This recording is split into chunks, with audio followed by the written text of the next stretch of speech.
Hello guys, so welcome back to my channel happy preggy mommy. काफ़ी सारे questions आए हुए थे इस टॉपिक पर कि आपके डिलीवरी हो गए है, किस हॉस्पिटल में हुए हैं, आपका एक्सपीरियंस क्या है, लड़का हुआ है कि लड़की हुए है। कुछ दिन से कमेंट्स पढ़ रही थी मैं, और मैं कंटिन्यूसली कमेंट्स की रिप्लाई दे रही थी कि वेरी सून मैं अपडेट वाली वीडियो लेकर आऊँगी। पर तबीयत कुछ ठीक नहीं था और कुछ वीडियोस अपलोड करनी थी, तो इसीलिए मुझे बिल्कुल भी टाइम नहीं मिली थी। कुछ लोगों ने ये भी बोले थे कि कम्युनिटी पोस्ट दीजिए, तो मुझे वीडियो में आके डायरेक्ट बात करनी थी, अपनी एक्सपीरियंस शेयर करनी थी, इसीलिए मैंने कोई भी कम्युनिटी पोस्ट नहीं दिया है। आज फाइनली वो डे आ गया है जहाँ पे मैं अपने जो भी डिलीवरी के एक्सपीरियंस है वो शेयर करूँगी। जब भी बेबी से रिलेटेड कोई भी टॉपिक में डिस्कस करती हूँ तो ऑब्वियसली बेबी का पापा भी होता है, तो ये एक बहुत ही बड़ा दिन था हमारे लिए जिस दिन हमारे बेबी आए थे। और डिलीवरी के जो भी एक्सपीरियंस होता है, मुझे लगता है कि एक मम्मी के साथ साथ एक पापा का भी बहुत बड़ा रोल होता है उसमें। तो काफ़ी सारी चीज़ हुए थे, एक्सपीरियंस बहुत बड़ा था, क्या हुआ था, क्या सी सेक्शन हुए थे, क्या नॉर्मल हुए थे, पेन कैसा था, बेबी किस टाइम पर आए थे और कैसे डिलीवरी हुआ था, सारा कुछ इस वीडियो में डिस्कस करेंगे। और जितने भी आप लोगों के अंदर कंफ्यूजन है, धीरे धीरे सारे वीडियोस में आपका अपडेट मिल जाएगा। So without any ado, let's get started with the video. So मेरी जो डिलीवरी की स्टोरी है वो काफ़ी ज़्यादा इंटरेस्टिंग है, और मुझे खुद को भी नहीं पता था कि मेरी डिलीवरी होने वाली है। और जिस टाइम पे डिलीवरी हुए हैं बिल्कुल भी अनएक्सपेक्टेड था, मेरे लिए तो अनएक्सपेक्टेड था और घर वालों के लिए और भी ज़्यादा। So it was on 23rd of December, जिस दिन मैं नॉर्मली घर की काम कर रही थी, घर पे वॉक कर रही थी, बैठ रही थी, टाइम पास कर रही थी। मैं सच कहूँ तो नॉर्मल डिलीवरी के लिए मैं काफ़ी ज़्यादा ट्राई की थी। मैं एक वीडियो क्लिप इधर लगा दूँगी जहाँ पे आप देख सकते हैं कि मैं रेगुलरली छत पे वॉक करती थी, घर पे काम करती थी, रसोई में काम करती थी, ताकि सर्विक्स ओपन हो जाए। क्योंकि ऐसा माना जाता है कि लास्ट मोमेंट में अगर आप बहुत ही ज़्यादा अपने आप को प्रेशराइज कर रहे हो, वजाइनल प्रेशर दे रहे हो, सर्विक्स ओपन होने का चांस काफ़ी ज़्यादा रह जाता है। तो मैंने अपने साइड से 100% ट्राई की थी ताकि नॉर्मल डिलीवरी हो सके। बट अनफॉर्चुनेटली और फॉर्चुनेटली मेरा सी सेक्शन हुआ है। तो कैसे हुआ? 23rd of December I was like doing the regular walk, मतलब जो भी मैं करती हूँ, घर की काम, खा रही थी, पी रही थी। अचानक से मुझे ऐसा फील हुआ था कि मेरे थाइस पे हल्की सी ठंडी सी पानी सी ऐसा फील हुआ था कि रोल हो रहा है। तो मैं तुरंत अपने घर वालों के साथ शेयर किया। जब मैं वॉशरूम में गई थी तो मेरे लोअर भीगा हुआ था एक दो जगह पे। ऑनेस्टली कहूँ तो I was quite not sure कि वो वाटर ब्रेक था या वजाइनल डिस्चार्ज था। बट हाँ, पूरे प्रेगनेंसी में, जैसे मैं पहले वीडियो भी बनाई हूँ, आप लोगों के साथ शेयर भी की हूँ कि vaginal discharge is a very common factor जो इस टाइम पे होता है। बट ऑनेस्टली 9 मंथ में मुझे बिल्कुल भी कोई भी वजाइनल डिस्चार्ज नहीं हुई थी, बिल्कुल भी नहीं। और वाटर ब्रेक होने का चांस भी कम था, क्योंकि वाटर ब्रेक जब होता है तो एक साथ थैली जब टूटते हैं, पानी निकलना स्टार्ट हो जाता है और अनकंट्रोल्ड होता है, जैसे कि मैं वीडियोस में भी शेयर कर चुकी हूँ। तो उस टाइप का पानी तो था नहीं। बट समहाउ और द अदर पूरे प्रेगनेंसी में मुझे कोई भी डिस्चार्ज फील नहीं हुई थी। तो आई वॉज क्वाइट टेंस्ड, ऐसा क्यों हो रहा है। सो फाइनली मैंने घर वालों के साथ डिस्कस किया, और जैसे जैसे मैं नोटिस कर रही थी तो वाटरी डिस्चार्ज टाइप का मुझे फील हो रहा था। तो ऐसा माना जाता है कि म्यूकस प्लग होता है जो आपके जो बच्चेदानी का मुंह है उसको कवर करके रखते हैं 9 मंथ्स तक। जब बच्चा निकालने का टाइम होता है तो वो म्यूकस प्लग निकाल के बाहर आ जाता है। कभी ये वाटरी फॉर्म में होता है, कभी ये जेल लाइक फॉर्म में होता है। तो I was quite not sure कि वो म्यूकस प्लग था कि नहीं। बट मैं आइडेंटिफाई करने की ट्राई कर रही थी, बट मुझे बिल्कुल समझ नहीं आ रहा था। सो फाइनली मैं अपने हस्बैंड को बताई थी। सो ही वाज लाइक कि कुछ देर वेट कर जाते हैं, देखते हैं क्या होता है कि नहीं। तो धीरे धीरे जब मैं देख रही थी कि मुझे अच्छा फील नहीं हो रहा था, बट बाय द वे मुझे कोई पेन भी नहीं हुआ था, तो मैं घर वालों के साथ डिस्कस किया था, क्योंकि दैट वाज एट नाइट, रात का टाइम था। और मेरे दिमाग में यही सोच था कि अगर बहुत लेट नाइट कोई प्रॉब्लम होगा तो हमारे लिए डिफ़िकल्ट हो जाएगा। उस टाइम पे गाड़ी नहीं मिलता है, हॉस्पिटल में जाने में दिक्कत होगा। और मेरा जो हॉस्पिटल है, जैसे कि मैंने शेयर भी की थी कि कोलकाता में कालीघाट नाम का एक जगह है, वहाँ पे श्री रामकृष्ण शारदा मिशन हॉस्पिटल में मैंने डिलीवरी की है अपने बेबी के। और उस हॉस्पिटल में मेरा क्या एक्सपीरियंस था वो भी मैं किसी और वीडियो में शेयर करूँगी, इस वीडियो में नहीं डेफिनेटली। तो आई वॉज़ क्वाइट टेंस्ड कि अगर आधी रात को कोई भी इशू होगा तो हम कैसे संभालेंगे। सो सबके साथ जब हमने डिस्कस किया, इंदर के फैमिली के साथ भी हमने डिस्कस किया, तो यही सलाह दिया गया था कि तुरंत हॉस्पिटल में एडमिट हो जाओ या तो डॉक्टर के साथ बात कर लो। सो फाइनली आई थिंक 11:50 था, रात के 11:50 था। तो तब हम रिपोर्ट किए थे हॉस्पिटल में, एंड सिग्नेचर किया था तो मैंने 11 सिग्नेचर किए हुए थे, सिग्नेचर। हाँ।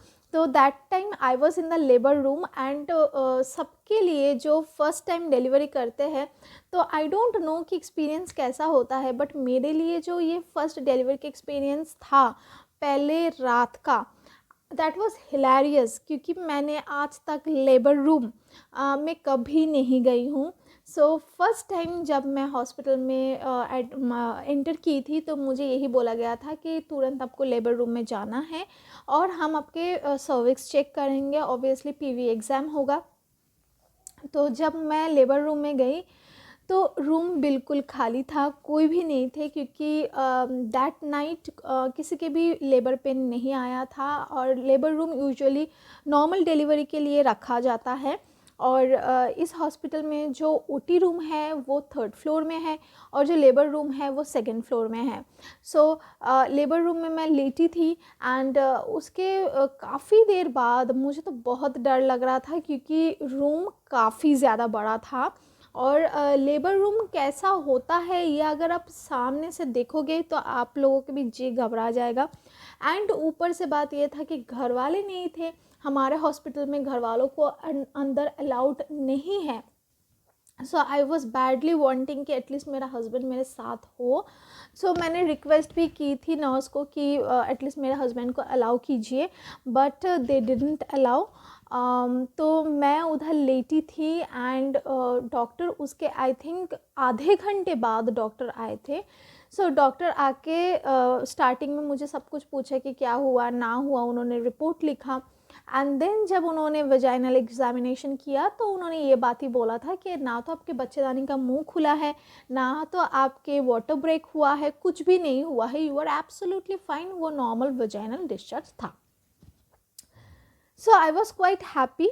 और क्योंकि रात के टाइम एडमिट हुई थी मैं, तो हॉस्पिटल से यही बोला गया था कि रात को हम आपको डिस्चार्ज नहीं कर सकते हैं, अगले दिन मॉर्निंग को आप घर जा सकते हो। सो हम सारे फैमिली मेम्बर यही सोच के बैठे थे कि 24 मेरा डिस्चार्ज हो जाएगा। एंड डेफिनेटली 25th दिसंबर जो कि क्रिसमस डे है, तो सबके लिए एक स्पेशल सेलिब्रेशन डे होता है, केक कटिंग करनी होती है, और हमारे घर पे एक स्पेशल सेलिब्रेशन भी होता है। सो आई वॉज़ क्वाइट होपफुल कि चलो जब सब कुछ ठीक है तो घर चले जाएंगे, और 25 दिसंबर मैं घर पे रह सकती हूँ। सो अगला दिन मॉर्निंग को जब मेरी बच्चे का जो मूवमेंट है उसको चेक किया गया है, सो एवरीथिंग वाज नॉर्मल। उसको सीटीजी बोलते हैं। तो सीटीजी होने के बाद ये बोला गया था कि बेबी के मूवमेंट भी नॉर्मल है, मम्मी भी नॉर्मल है, सब कुछ ठीक है। सो आई रिक्वेस्टेड कि अभी मतलब मुझे डिस्चार्ज कर दो, but I don't know why doctors ने मेरा डिस्चार्ज लिखा नहीं है। इवनिंग के टाइम जब मेरे घर वाले आए थे, इंदर आया था, मेरा पापा भी आया था, सो आई रिक्वेस्टेड देम कि यार आप लोग बोलो हॉस्पिटल वालों को कि मेरी डिस्चार्ज करा दें। But I have no idea कि वो लोग क्यों मतलब मुझे डिस्चार्ज किए नहीं थे। सो 24 दिसंबर जबकि मॉर्निंग को मेरी डिस्चार्ज हो जानी थी, मेरे को घर आ जाना था, उस जगह पे मुझे हॉस्पिटल में ही रहना पड़ा 1 more day। सो कहीं ना कहीं अंदर ही अंदर आई वॉज क्वाइट सैड कि 25th है अगला दिन, और अगला दिन मेरी छुट्टी दे देंगे ऐसा बोला गया था अगर सब कुछ नॉर्मल रहे तो। बट समहाउ और द अदर मुझे ऐसा फील हो रहा था मैं घर से दूर हूँ। ऑनेस्टली मैं एक दिन के लिए भी कभी भी हॉस्पिटल में नहीं रही ऐसे अकेले। सो मुझे काफ़ी ज़्यादा डर भी लग रहा था और सैडनेस भी फील हो रही थी। एंड देन सारे घर वाले मेरे चले गए थे, और again I was like all alone in the hospital room. मैं बैठी थी, सो रही थी, खा रही थी, मेरा जी बिल्कुल भी नहीं लग रहा था, and I was like counting in the clock कि कब अगला दिन मॉर्निंग होगी और मैं घर पे आ जाऊँगी। सो 24 दिसंबर नाइट को लेटे लेटे जब मैं वॉच देख रही थी कि कितना बजा है, धीरे धीरे मेरी नींद आ गई, मेरे को नींद आ गई, मैं सो गई थी। So next morning I think तब 5 बजा था। सो घर पे सारे थे, मैं हॉस्पिटल में अकेली थी, एंड देन नींद के बीच में मेरा वाटर ब्रेक हो गया। एंड मुझे समझ में भी नहीं आया था कि वो वाटर ब्रेक था, बिकॉज आई वॉज स्लीपिंग, मैं सो गई थी। धीरे धीरे जब वाटर निकलने लगा था, बेड भीगने लगा था, मेरे कपड़े सारे भीगने लगे थे, तो मेरी नींद जब टूटी थी देन आई सॉ कि जो भी मैं ड्रेस पहनी हुई थी रात को वो बिल्कुल भीगा हुआ है। I then and then called the midwife, nurse को मैंने बुलाई है कि जल्दी से आ जाओ, देखो मेरे कपड़े सारे भीग गए हैं। सो उन्होंने देख के साथ आइडेंटिफाई किया कि नहीं वाटर ब्रेक हुआ है, अभी आपको लेबर रूम में ले जाना है। और स्टार्टिंग से ही मैं हॉस्पिटल वालों को ये बोल कर रखी थी कि मुझे नॉर्मल डिलीवरी करानी है, सी सेक्शन के लिए नहीं जाना है। उसका एक रीज़न है कि जल्दी रिकवर हो जाना। सी सेक्शन में कंपेरेटिवली टाइम ज़्यादा लगता है, normal delivery is also very painful, but recovery time बहुत ही कम होता है। So again I went to the labour room, but उस टाइम पे डर कुछ अलग टाइप का था, क्योंकि मुझे पता था कि मेरा वाटर ब्रेक होना स्टार्ट हो गया है, and then that was the time कि बेबी बाहर आने का टाइम था। सो उस टाइम पे जो डर था वो पिछले दिन वाले रात वाला जो डर था उससे कंपेरेटिवली काफ़ी गुना ज़्यादा था। And I was like laying on the bed, और मैं सोच रही थी कि क्या होगा। सो वाटर ब्रेक कंटिन्यूसली हो रहा था, और लेबर रूम में जो बेड होता है ना वो अलग टाइप का होता है, मतलब it is not like normal जो हॉस्पिटल वाला बेड होता है वैसा नहीं होता है। आधा बेड होता है, और आधे जगह पे आपको पैर रखने का जगह होता है, और नीचे ऐसे गोल सा कट होता है जहाँ पे नीचे एक मतलब यूटेंसिल टाइप का रखा हुआ होता है, जहाँ पे आपके अगर वाटर ब्रेक हो रहा है, ब्लीडिंग हो रहा है तो नीचे सब कुछ गिरता है। तो मैं इधर एक फ़ोटो दे दूँगी, आपको पता चल जाएगा कि लेबर रूम के जो बेड होते हैं वो कैसा होता है। एनीवे उसके बाद काफ़ी टाइम मैं लेटी थी, and I had no pain. ये सबसे बड़ा प्रॉब्लम था कि मुझे बिल्कुल भी कोई लेबर पेन नहीं आया था। वाटर ब्रेक कंटिन्यूसली हो रहा था, मुझे पैड लगा दिया गया था। And then when doctor came, ये दूसरा डॉक्टर था जो 23rd नाइट को मुझे देखा था, वो डॉक्टर नहीं था, ये दूसरा ओटी वाले डॉक्टर थे, उनको कॉल किया गया था। जब डॉक्टर आया तो उन्होंने मेरा सर्विक्स चेक किया था। जब उन्होंने सर्विक्स चेक किया था यानी कि बच्चेदानी का मुंह 1 सेंटीमीटर डायलेट हो चुका था।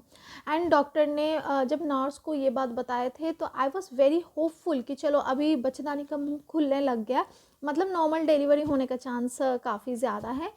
देखो लेबर पेन जो होता है ये काफ़ी घंटे का होता है, लाइक 9 आवर्स, किसी के 10 आवर्स लग जाता है, स्पेशली फर्स्ट टाइम अगर आप डिलीवरी कर रहे हो तो। सो आई वॉज क्वाइट श्योर कि मुझे टाइम लगेगा पेन आने में। तो उस होप के साथ मैं लेबर रूम में लेटी थी। 1 सेंटीमीटर डायलेशन हो गया था मेरे बच्चेदानी का मुंह, एंड उसके साथ मेरे को बिल्कुल भी पेन नहीं था। उसके 10 मिनट बाद जब डॉक्टर आए थे, मेरे अंदर तो ऐसा था कि मैं जल्दी से घर वालों को फ़ोन करूं, उनको बताओ। इवन मैं नर्स को ये भी बताई थी कि मुझे फ़ोन दे दो, मेरे को जल्दी से फ़ोन पे बात करनी है, घर वालों को बताना है कि मैं इस कंडीशन में हूँ, बट अलाउ नहीं था। सो उस कंडीशन में मैं लेटी थी। एंड देन जब 10 मिनट बाद डॉक्टर आए थे, अगेन उन्होंने पेट खोल के जब चेक किया तब काफ़ी ज़्यादा पानी निकल चुका था एंड उसके साथ साथ ग्रीन पानी आने लगा था, यानी कि जो एमनोटिक फ्लूइड बाहर आने लगे थे उस टाइम पे वो ग्रीनिश हो गया था। सो डॉक्टर ने मुझे यही बात बताए थे कि बच्चे को मेकोनम स्टेन हुआ है, यानी कि बच्चे ने एमनोटिक फ्लूइड के अंदर पॉटी कर दिया है, स्टूल पास कर दिया है। और ये जब होता है तो एमनोटिक फ्लूइड जो बाहर आता है वजाइना से वो कलर चेंज कर लेता है एंड वो ग्रीन हो जाता है। सो स्टार्टिंग में ऑनेस्टली मैं इस बात पे ट्रस्ट नहीं की थी, क्योंकि आजकल के डॉक्टर यूजुअली सी सेक्शन के लिए प्रेफर करते हैं, नॉर्मल डिलीवरी पे इतना फोकस करते ही नहीं है, क्योंकि normal delivery is very time taking. So doctor चाहते हैं कि जल्दी से सी सेक्शन हो जाए और पेशेंट फ्री हो जाए, हम भी फ्री हो जाए। आधे घंटे का काम है, ना कि 10 घंटे से हम एक ही पेशेंट के पीछे टाइम वेस्ट करें ऑनेस्टली। सो मुझे पहले स्टार्टिंग में यही लगा था। एंड देन डॉक्टर ने मुझे ये बात बताई थी कि आप घर वालों को फ़ोन करो, उनसे परमिशन लो, क्योंकि अगर आपको ऑपरेशन थिएटर में लेकर जाएंगे तो सिग्नेचर की ज़रूरत होगी, परमिशन की ज़रूरत होगी, बॉन्ड पेपर में साइन करना पड़ेगा। सो आपके घर वाले कोई अभी प्रेजेंट है नहीं। मैंने डॉक्टर को यही बात पूछी थी कि सी सेक्शन के लिए क्यों जाना है। देन डॉक्टर टोल्ड मी कि अगर बच्चे ने पॉटी को खा लिया, यानी कि स्टूल को इनगल्फ कर लिया, क्योंकि बच्चे एमनोटिक फ्लूइड के अंदर जब रहते हैं वो उधर ही टॉयलेट करते हैं, जैसे कि मैंने पहले भी बताई है वीडियो में, और उसी पानी को पीते हैं। बाय चांस अगर उसने स्टूल को अंदर इंटेक कर लिया तो सेप्सिस हो जाने का चांस है, यानी कि एक तरीके का इन्फेक्शन जो पूरे बॉडी में फैल जाता है और बच्चे के लाइफ रिस्क होता है। ये सुनकर मैं तो बिल्कुल हैरान हो गई थी, बहुत ज़्यादा डरी हुई थी। एंड देन एंड देन मेरे को बहुत सारे इंजेक्शन्स भी लग रहे थे and it was quite painful. मैं बहुत हिम्मत रखी थी इस बात पे कि चलो डिलीवरी के पेन के आगे ये जो भी एंटीबायोटिक का इंजेक्शन होता है, नॉर्मल इंजेक्शन्स लगते हैं, पेनफुल होता है, बट उसके आगे कुछ नहीं है। हिम्मत रखनी है, that is the only way. जैसे जैसे मुझे एंटीबायोटिक लग रहा था it was very very painful, क्योंकि एंटीबायोटिक जब जाता है वेन्स के थ्रू से वो बहुत ही जलन देता है। जो सी सेक्शन के लिए जो एंटीबायोटिक्स देते हैं वो बहुत स्ट्रॉन्ग होता है। मैं घर वालों को जब कॉल की थी, आई थिंक घर वाले सो रहे थे, पता नहीं सो रहे थे कि ना नहीं। सो नहीं रहा था, मैं उठा ही था अभी, सो 10 मिनट पहले ही उठा हाँ, था। घर वाले तब रेडी हो रहे थे आई थिंक उठ के कि हॉस्पिटल जाना है, मीट करना है। एंड इन लोगों को था कि 25 दिसंबर मेरे को छुट्टी दे देंगे, मेरे को लेकर घर पे आ जाएंगे, बट दे डिडंट नो कि उस टाइम पे मैं लेबर रूम में डिलीवरी के लिए रेडी हूँ। आई कॉल्ड माई हस्बैंड, तो मैंने इसको बोली कि देखो ऐसे ऐसे कंडीशन है, क्या करूँ। मेरे पापा भी थे, बात हुई। एंड देन क्योंकि इनको इधर से हॉस्पिटल जाने में 40 मिनट्स लग जाता एंड उतना टाइम वेट करने के लिए टाइम था ही नहीं, क्योंकि बेबी ने स्टूल पास करना स्टार्ट कर दिए थे। मैं खुद के बॉन्ड पेपर में खुद साइन की थी एंड परमिशन दी थी सी सेक्शन के लिए। तब तक मेरे को सारे इंजेक्शन्स भी लग रहे थे, बाल भी बांध दिए थे, चोटी भी बना दिया था, क्योंकि मुझे ऑपरेशन टेबल में लेटना था। एंड देन स्ट्रेचर में जब मैं लेटी थी दैट वाज आई थिंक 8 बजने में 5 मिनट था, जब मुझे बोला गया था कि आप वॉच देख लो अभी टाइम कितना हुआ है। I was so tensed. वैसे मैं हंस रही थी, जो भी नर्सेस थे उनके साथ बात कर रही थी, पर अंदर ही अंदर घबराहट सी हो रही थी, क्योंकि घर वाले कोई थे ही नहीं।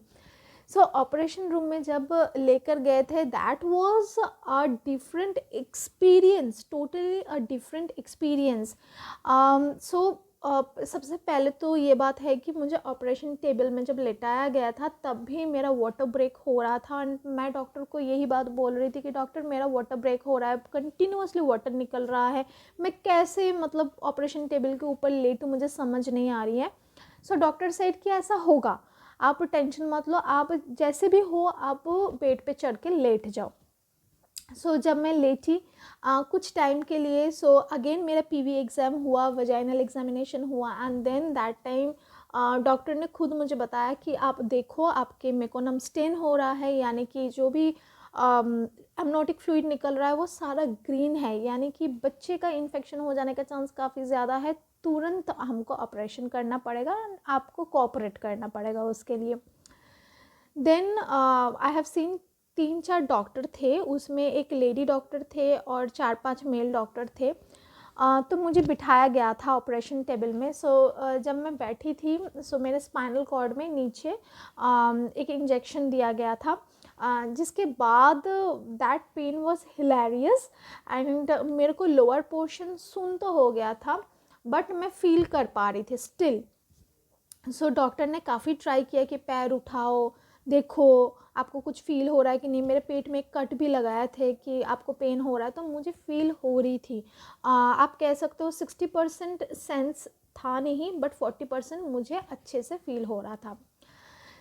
उसके बाद जब मैंने डॉक्टर को बोली कि मुझे पेन हो रहा है, मुझे लग रहा है, आप मुझे एनास्थेशिया ठीक से लगा नहीं, तो उन्होंने हाथ से मेरे को दोबारा से एनास्थेशिया दिया and that was so painful.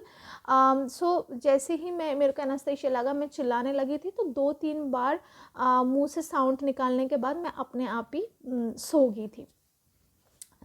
उसके बाद मैं कुछ और ही दुनिया में थी, जहाँ पे मैं देख रही थी बलून्स है, सॉन्ग्स गा रहे हैं सारे।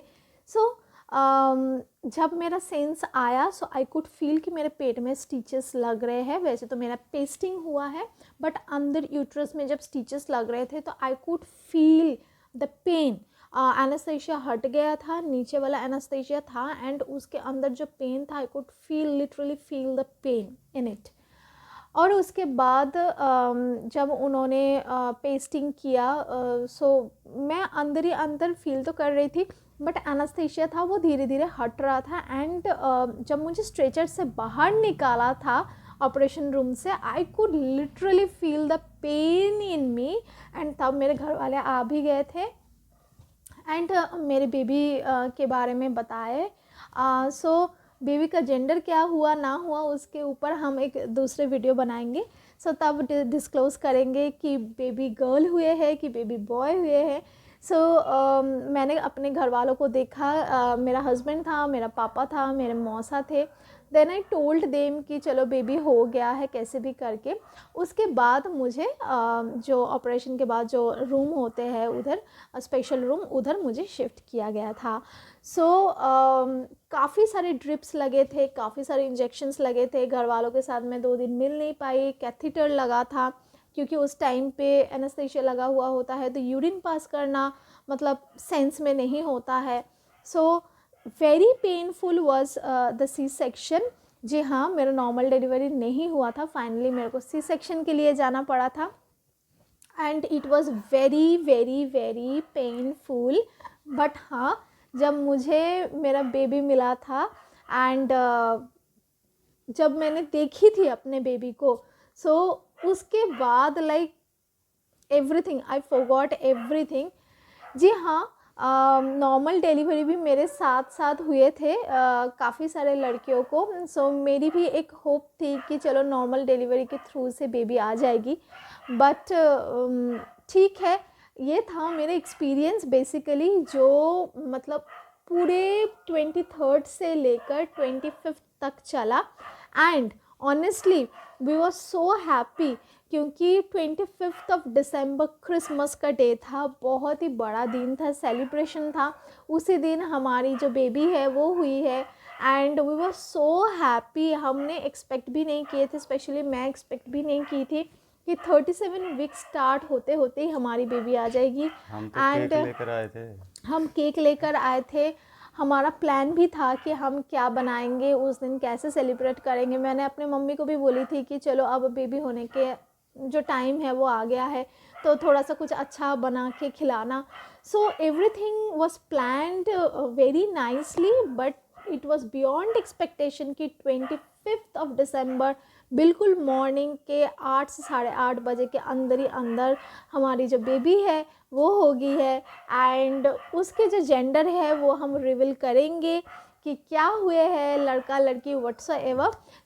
काफ़ी लोगों के ये रिक्वेस्ट थे कि आप अपना अपडेट दो कि आपके बेबी हो गए कि नहीं, डिलीवरी स्टोरी बताओ अगर हो गए हैं। ये था हमारा लंबा चौड़ा डिलीवरी के स्टोरी। मिलते हैं नेक्स्ट वीडियो पे नेक्स्ट किसी इंटरेस्टिंग टॉपिक के साथ। एंड ज़रूर हमारे जो पोस्टपार्टम अपडेट्स है वो आप लोगों को मिलती रहेगी, और बेबी के फेस रिवील भी हम करेंगे बहुत ही जल्दी। टिल देन सारे अच्छे से रहिएगा। Happy pregnancy.